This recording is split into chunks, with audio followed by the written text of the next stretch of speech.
Pero bueno,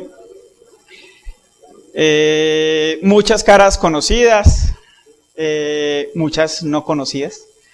Para quienes no me conocen, yo soy médico, pero me he dedicado hace ya un tiempo considerable a la informática médica. En ese momento soy doctor en informática médica. Soy docente de la Universidad de Antioquia, de la Universidad Pontificia Bolivariana, y trabajo para el Pablo. Y a ratos hago consultoría en estos temas de usabilidad. Y tuvimos la oportunidad de acompañar los procesos de SagiWeb y el proceso de citología digital durante este año en lo que es usabilidad. Pero muchas veces nos preguntamos, ¿qué es usabilidad? Y hacia eso va enfocado esta charla, como tratar de introducir a las personas en lo que consideramos usabilidad y las técnicas que se utilizan, sin pretender dar una clase completa, porque solo tenemos media hora, y de esto podemos quedarnos hablando todo el año.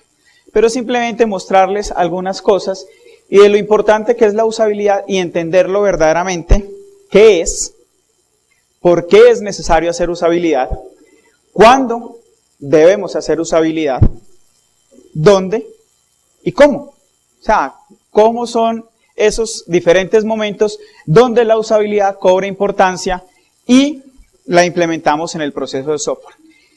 Y les he traído hoy un juego de magia, simplemente para ejemplificar lo que pasa cuando no tenemos claras los conceptos o cómo nuestro imaginario con respecto a los conceptos funciona. De hecho, Arthur C. Clarke, el autor de ciencia ficción, decía que cualquier tecnología lo suficientemente avanzada es prácticamente indistinguible de la magia. Entonces, muchas veces cuando estamos trabajando con tecnología, creemos que estamos haciendo magia. Y esto nos va a ayudar a ejemplificar. Hemos traído 5 cartas, de las cuales les voy a pedir a cada uno de ustedes que escoja una. ¿Sí? No hay necesidad de contarle al compañero, pero escoge una. Espero que todos los hayan cogido. ¿Ya todos la tienen? ¿Sí? ¿No? A ver, una, solo una. ¿Sí? Vamos a escoger una. ¿Ya la escogieron todos? Muy bien, porque las vamos a voltear. ¿Ya? Y cuando las volteamos, pues las revolvemos y yo simplemente voy a tomar una de esas cartas. Les voy a pedir el favor que cuando las voltee, todos, o el que, no todos, pues no, porque esa no es la instrucción, sino el que no vea su carta, por favor, levante la mano. 1, 2 y 3. Muy bien. Ya podemos bajar la mano.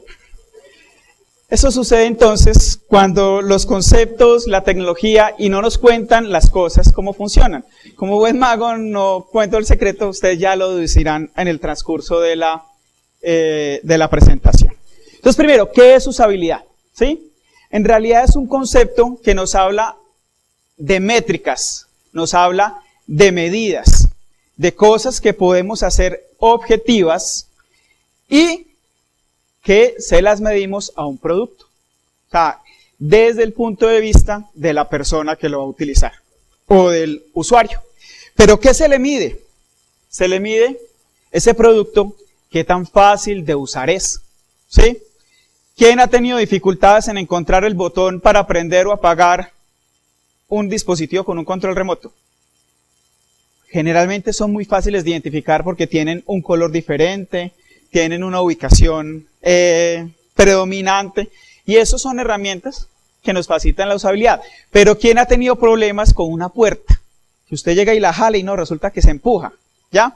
Ese es un problema de usabilidad y no es fácil de usar, porque por ejemplo una manija llama al cerebro a que la jale, mientras que si pusiéramos una placa, la placa nos invita a empujar. Eso entonces es lo que hablamos de la facilidad de uso. ¿Qué tan intuitiva es la herramienta para que el usuario pueda interactuar con ella y llevar a cabo las tareas que tiene que llevar? Lo otro es la facilidad de aprendizaje. O sea, ¿cuánto tiempo tengo que invertir en aprender a manejar esa herramienta? Entre más tenga que invertir tiempo y capacitarme, entrenamiento y toda la cosa, pues la usabilidad es menor.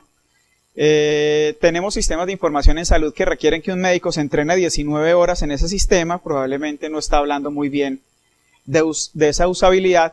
¿Y cuál probabilidad tiene un médico de acordarse lo que aprendió en 19 horas de entrenamiento cuando tenga un problema ante el sistema de información? Entonces, eso es de consideración.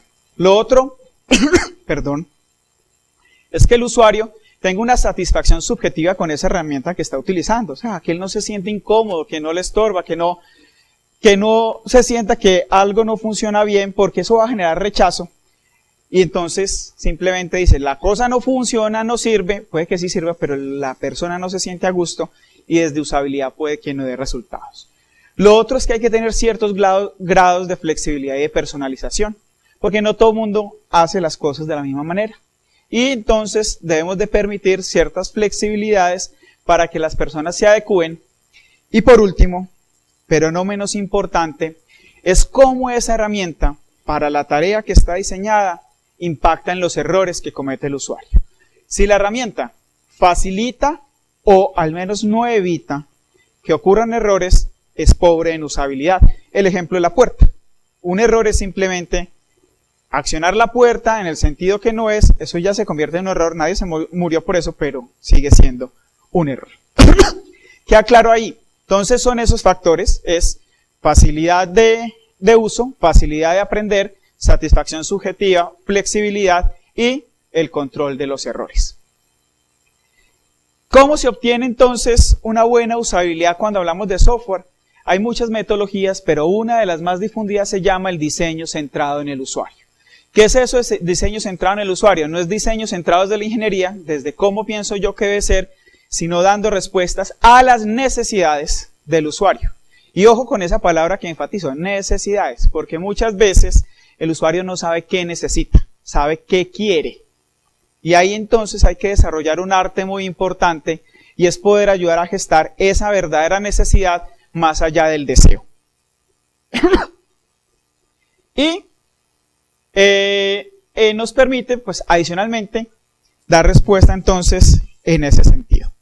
Aquí tenemos un par de ejemplos de lo que no es una adecuada usabilidad, ¿no?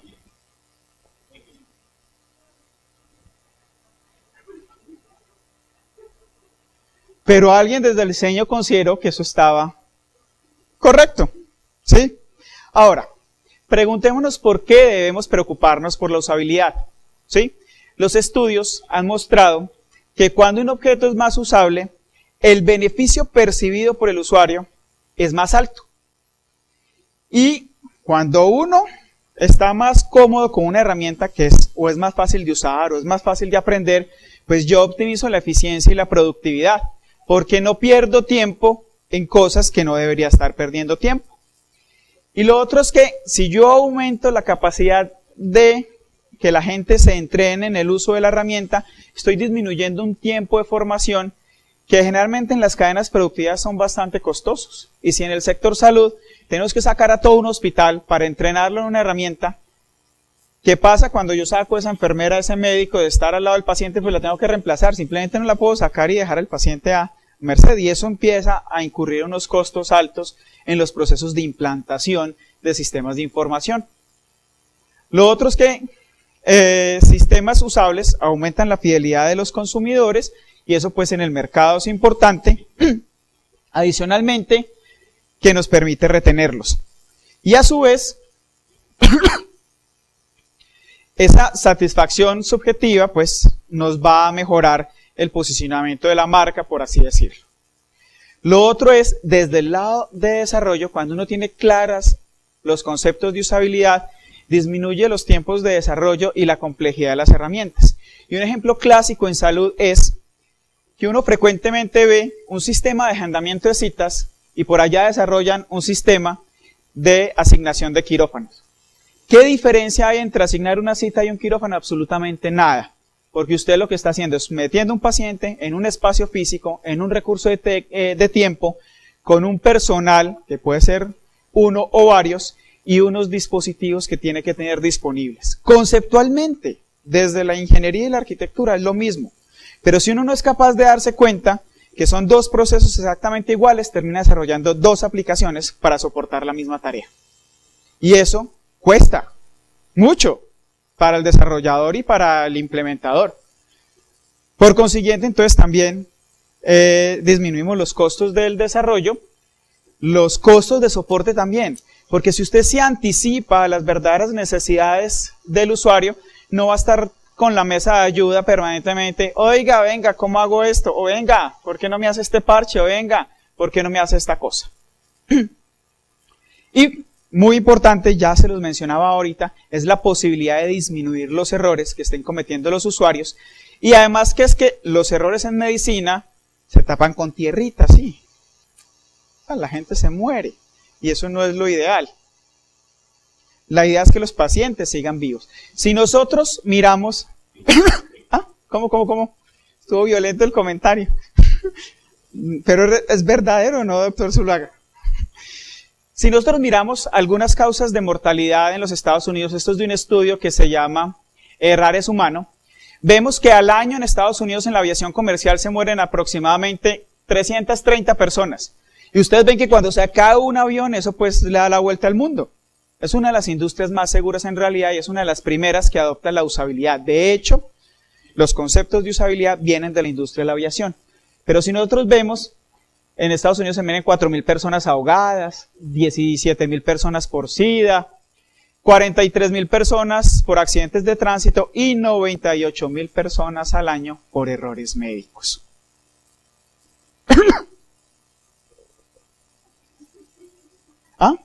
En la asistencia de salud. Pues sí, no solo del médico, sino del sector salud. No es solo el médico, o sea, están las enfermeras, en todo el proceso asistencial.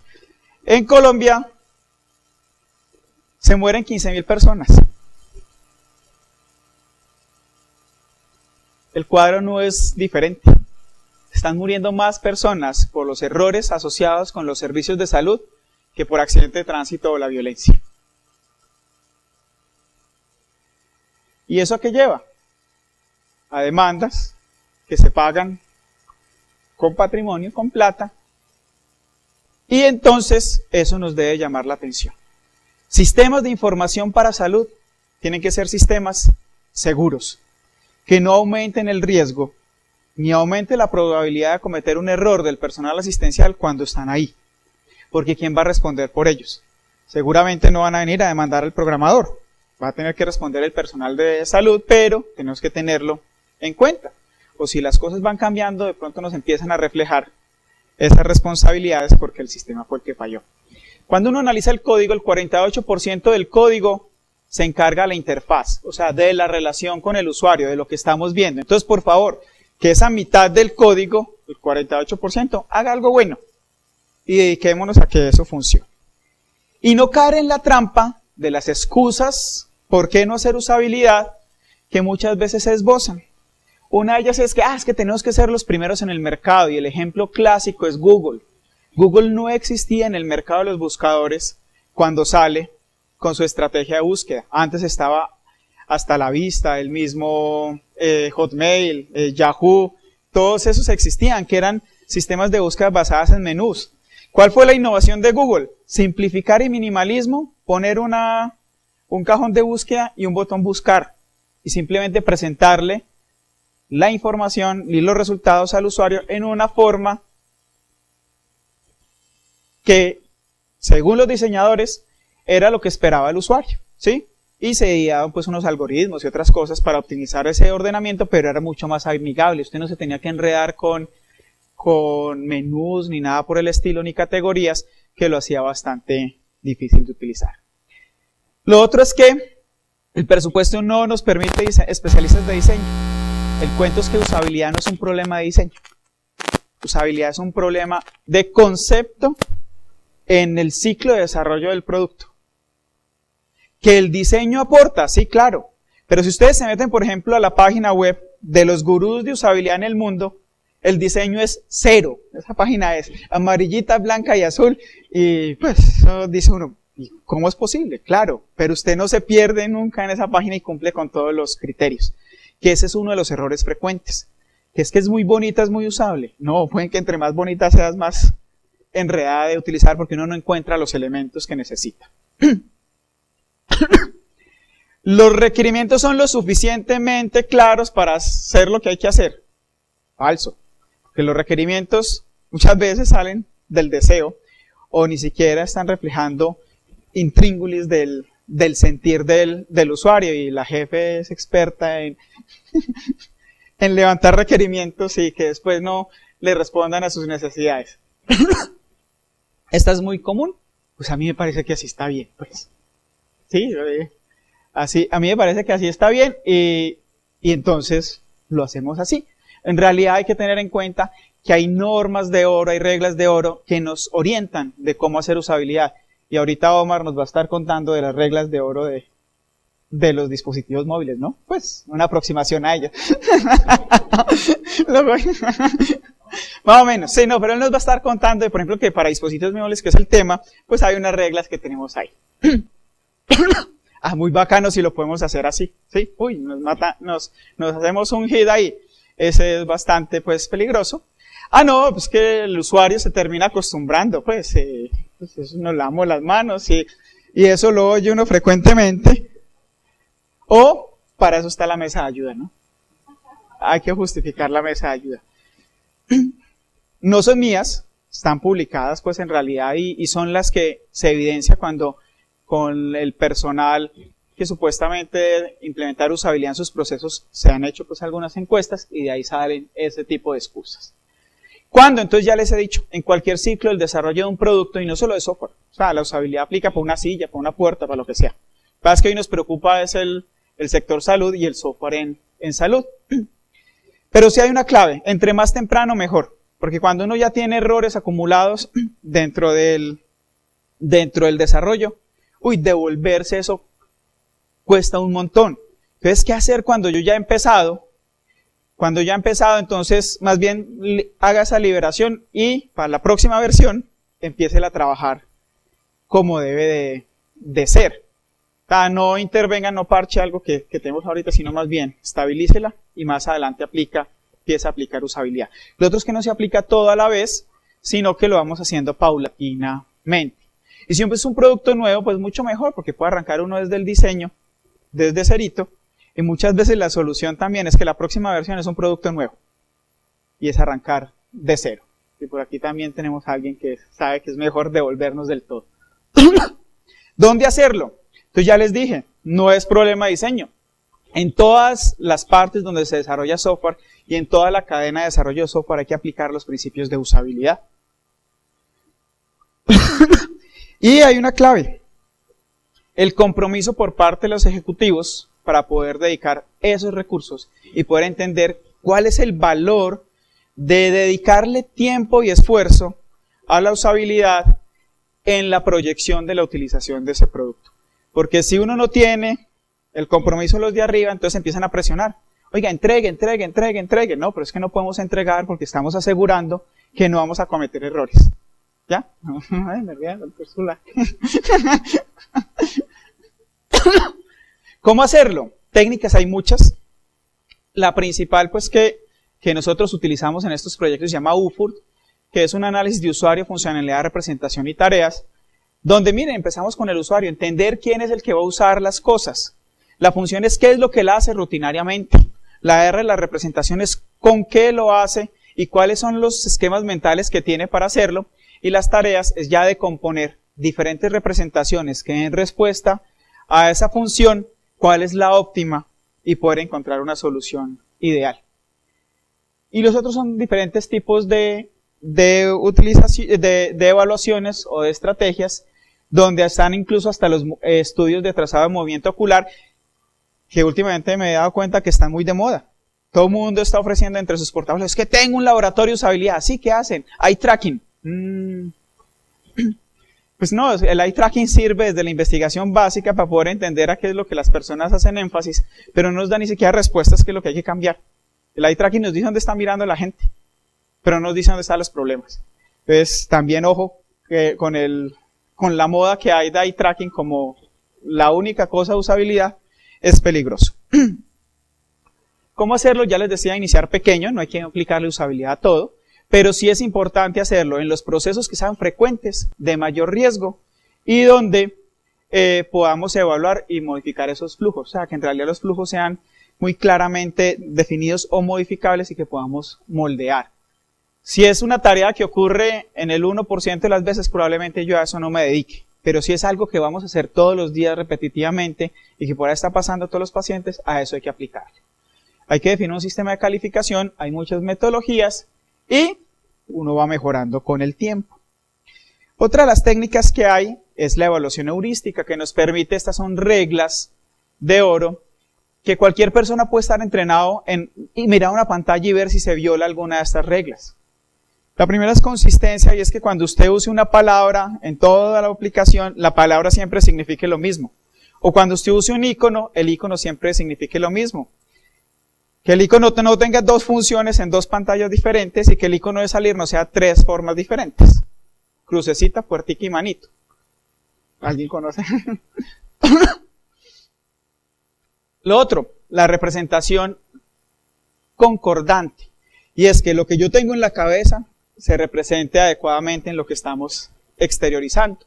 Porque es que si yo considero que es que las líneas de tiempo van de lo más viejo a lo último para ver tendencias, pues entonces tengo que respetar la línea de tiempo. Pues si yo grafico eso al revés, nadie va a interpretar que el tiempo viene en reversa. Y eso a veces genera problemas. Minimalismo, menos es más, ¿sí? No llenar las cosas de... Otro, memoria. Ahorita vamos a hacer un ejercicio de memoria y de hecho es la violación más importante que tienen los juegos de magia. Que uno no tiene capacidad de prestar atención a todo y pierde por memoria. Y es uno de los factores más importantes. Si el usuario, usted llega y le pregunta en una pantalla, digite aquí la cédula del paciente y la cédula del paciente está en otra pantalla, entonces tiene que ir, termina sacando un papelito y escribiéndolo. Le está cargando la memoria. Y es una de las causas más frecuentes de fallos de sistemas. Retroalimentación, que sepa dónde está parado. Flexibilidad, ya habíamos dicho que se pueda configurar.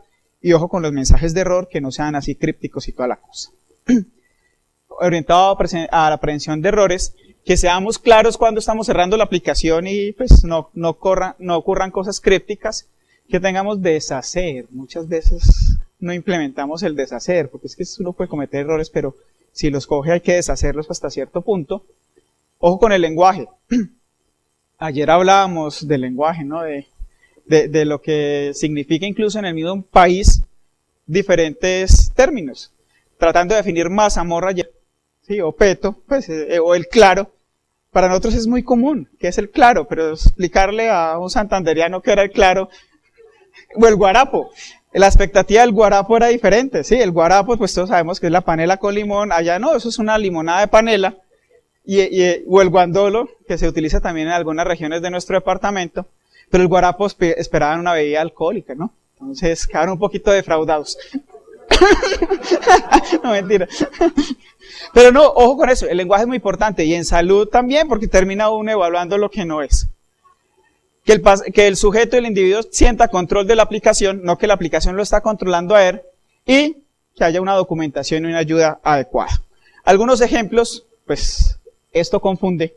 Sí, uno viene manejando, ¿para dónde cojo? Por favor, los desarrolladores no se me sientan ofendidos. Las fechas, es en un mismo sistema de información, eso ya está corregido en realidad. Estamos usando dos formatos completamente diferentes, uno que es día, mes, año y la hora, y el otro es año, mes, día y la hora, y entonces eso empieza uno a disvariar en el asunto. Esto habla sobre la retroalimentación. Tiempo estimado, desconocido. Sí, pues. Entonces, ¿qué espera uno? Hay otras formas mejores de representar el asunto. O esta luz siempre debe estar prendida, entonces no le ponga switch. No pude encontrar la que tenía en español que tomamos en una clínica. De hecho, encontramos una igualita en Medellín y no he podido encontrar la foto. Entonces no le ponga el switch, si eso tiene que estar prendido, pues cuente eso y póngale una tapa, ¿no? Esos son ejemplos de mala usabilidad. ¿Dónde está Juan? No lo veo. Ingrese su número de identificación y luego presione Enter. ¿Pero qué pasaba? Todo el mundo escribía su número y se le desaparecía. El botón dice limpiar, pero nadie lee. El esquema mental que tenemos es que el botón al lado de un campo es ejecutar la búsqueda, no es el Enter, ¿sí? Entonces, no, todo el mundo la aplicación fallaba y la mesa de ayuda estallada, pero claro, que no leemos, y eso hay que anteceder eso.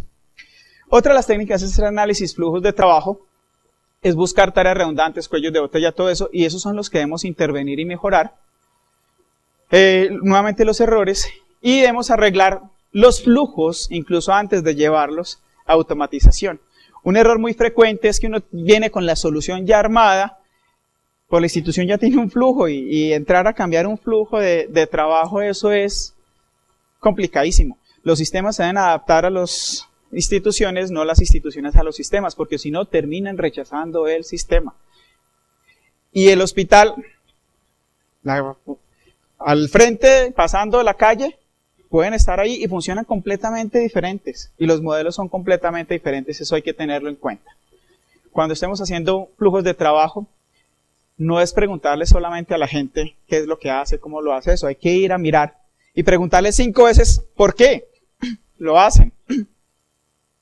Porque muchas veces la gente no sabe ni siquiera por qué lo hace y cuál es el sentido de lo que está haciendo. Porque si no tiene ningún sentido, pues ni siquiera se implementa. Muy importante, hay factores humanos que siempre tenemos que tener en cuenta en la usabilidad, que son la atención, la memoria, el sesgo racional del lenguaje y el efecto de la representación. Para eso vamos a hacer un ejercicio. Si alguien ha visto el video que vamos a presentar, ¿sí?, les pido el favor que no hagan comentarios hasta el final.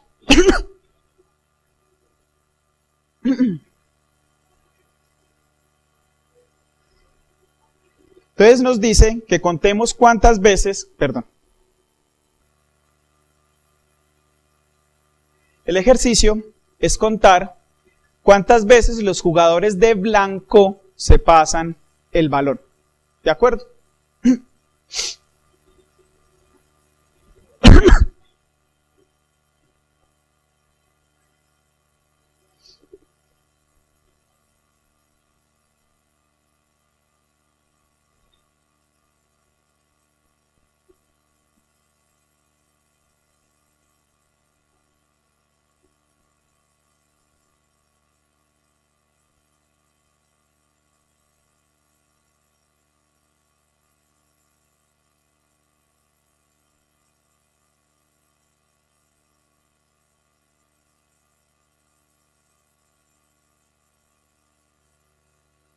Muy bien.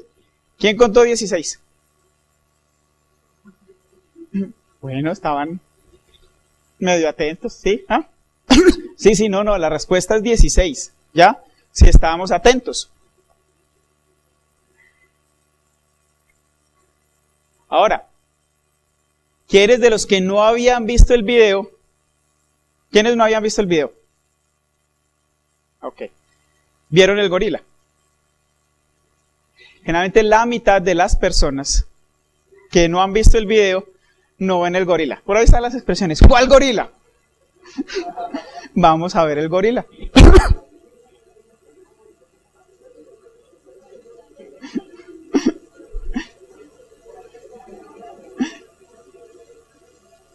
Bueno, los otros, los que vieron el gorila. ¿De qué color era la cortina al principio? Y al final. Naranjada, ¿sí? ¿Cuántos jugadores de negro habían al principio? Y al final, 2, ¿sí? Salen 2. Miren que en el tono uno se da cuenta de que hay personas que empiezan a perder los detalles. Eso es lo que se denominan los factores humanos. No nos podemos dar cuenta de todas las cosas.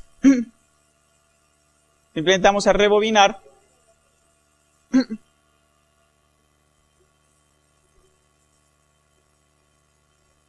Luego saber. Ahí va el gorila, pues ya se volvió. Ahí viene, se para, nos saluda, continúa, ¿sí?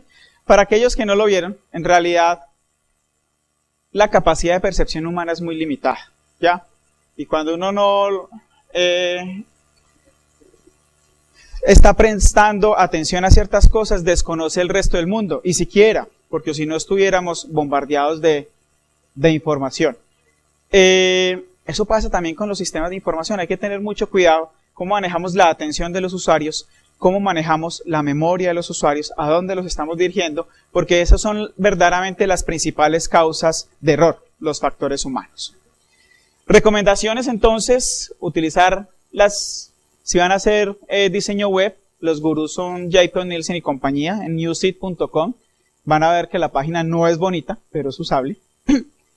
Y para salud, una muy buena noticia. Existe una iniciativa de libre de distribución y de código abierto que se llama Microsoft Common User Interface. Las interfaces de usuario común de Microsoft, uno puede descargar los componentes y hay todo un demo donde se aplican las técnicas de usabilidad en salud que se aplicaron pues a los productos que hicimos, adaptándolos obviamente a los dispositivos móviles porque esto está orientado al escritorio. Y donde aparecen cosas como esta.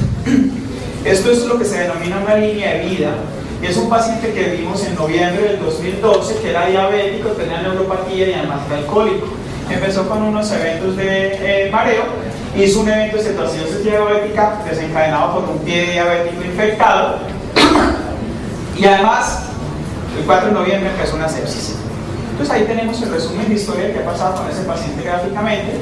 Bien, entonces seguía tomando insulina, que se le cambió por otro tipo de insulina intrahospitalaria, se le ha dado acetaminofén, oxígeno y dextrosa, y hay otros dos medicamentos. Perdón. Me dio alergia. Ya, perdón. Y abajo tenemos los signos vitales. O sea, en una sola página podemos estar viendo la evolución de nuestro paciente. O sea, son nuevas formas de representación que agilizan los procesos y nos facilitan las acciones. Con eso entonces los dejo con la reflexión de que usabilidad no es algo misterioso, que es algo que está documentado, que ojo con lo que nos están vendiendo a veces de propaganda del asunto, que lo implementemos en los procesos y que verdaderamente tiene beneficios. De esto pues nos podemos quedar hablando todo el día o todo el año, como les decía ahora. Y entonces ahora pues si tienen alguna pregunta, los dejamos para la sesión de preguntas, ¿no es cierto? Bueno, ya entonces muchas gracias por su atención.